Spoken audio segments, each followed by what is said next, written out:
Болор дуранг Mac компьютерт хэрхэн суулгах вэ? 1-р алхам программа суулгах. 1. Худалдан авсан программа татаад татагдсан файлыг эхлүүлнэ. 2. Continue install товчийг дарж үргэлжлүүлэн хоромхон зуур програм сууна. 3.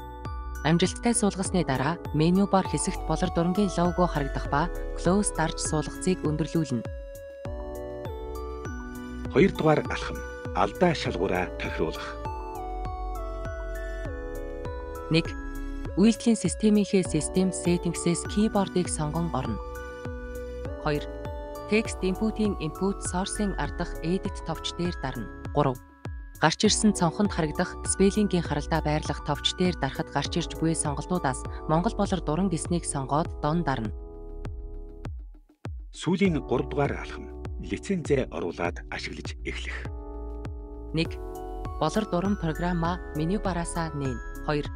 Цонхонд лицензийн түлхүүр хэсэг харагдана. Түлхүүр үгээ оруулаад лиценз идэвхжүүлэх товчийг дараад болор дуран ашиглагдахад бэлэн болно.